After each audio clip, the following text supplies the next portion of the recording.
welcome to my channel. It is lovely to have your company again today. So I've made a few notes here because I don't want to make the videos too long and I want to remember what I want to say. So if I look away, that's where I'm looking. So today I want to continue my series of voice and looking at how we interpret songs, specifically for storytelling. And for that, I look at what Adam Lambert does with his voice, as well as what I know of song interpretation. So in my previous video, we looked at the importance of diction. That it's important that diction is clear, but that there are techniques we can use to get a different feel to the songs. And so I used the example of Adam Lambert's song Chandelier in that video. And he offers us a technique there specifically that makes the song not only his own, but also brings a completely different modern sound to the song. I hope you'll agree with me. So I'll post that video below this one in case you haven't seen it yet.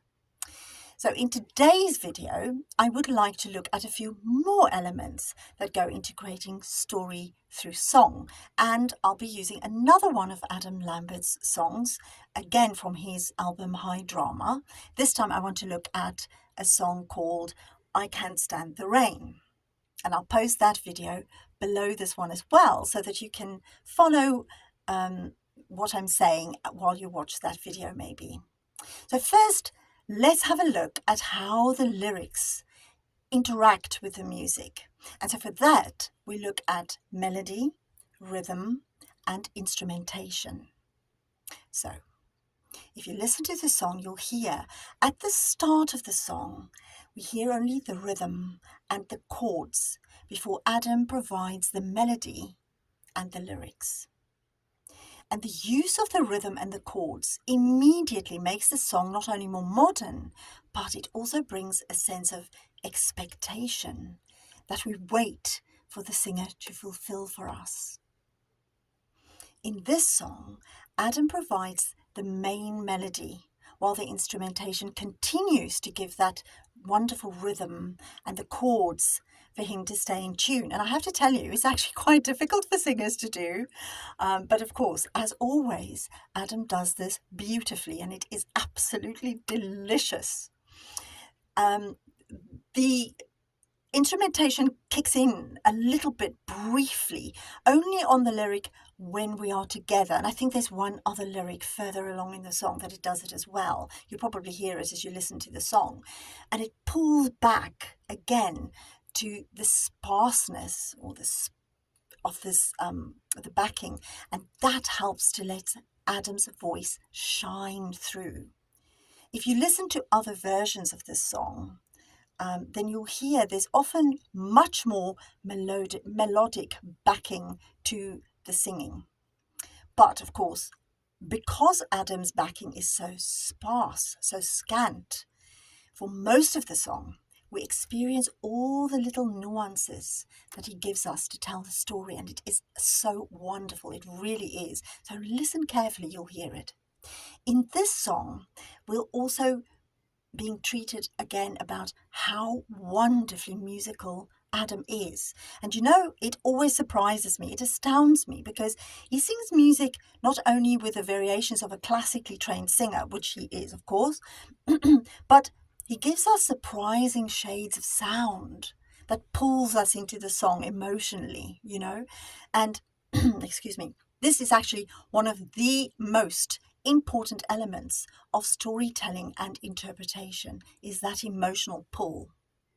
The emotion that Adam creates with this song, with his voice in this song, has a lot to do with how he uses the lyrics and his falsetto to show us the pain that he's been going through.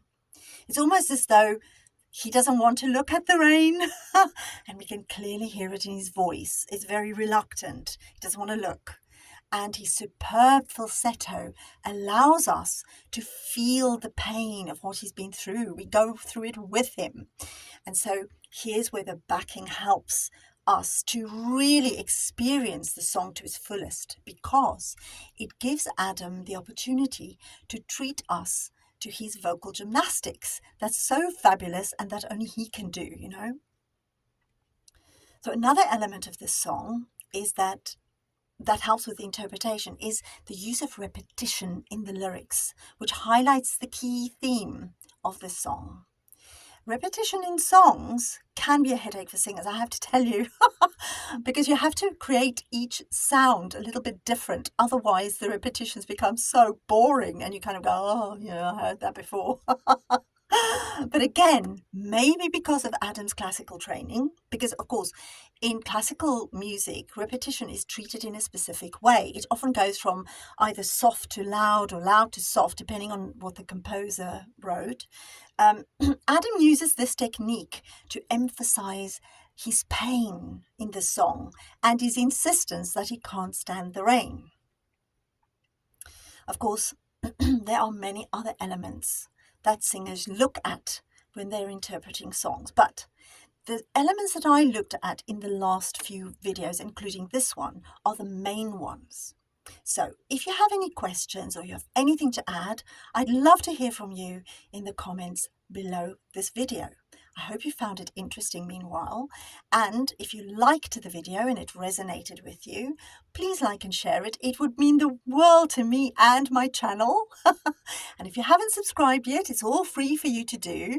I'd love for you to do that because it will help me to put out more things about voice and of course Adam Lambert's voice. We can put things out far and wide and talk about voice, which I think is so important. So if you watched my other video about the more spiritual aspects of voice, you'll understand why I'm saying it's so important.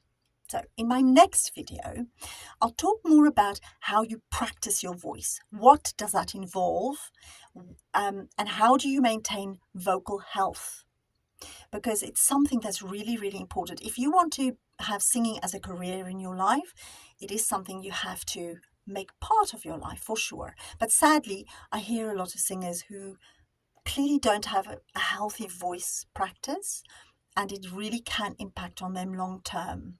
So I hope that I can bring some highlights that help people. Even if you don't sing for a career, it might help just with your normal speaking voice as well, which is so important. I have to apologize for mine. I'm coughing. I think I've got a little bit of a cold coming. I hope not. Oh dear. Anyway, so thank you very much for your company again today, and I'll see you very soon. Until next time. Mwah.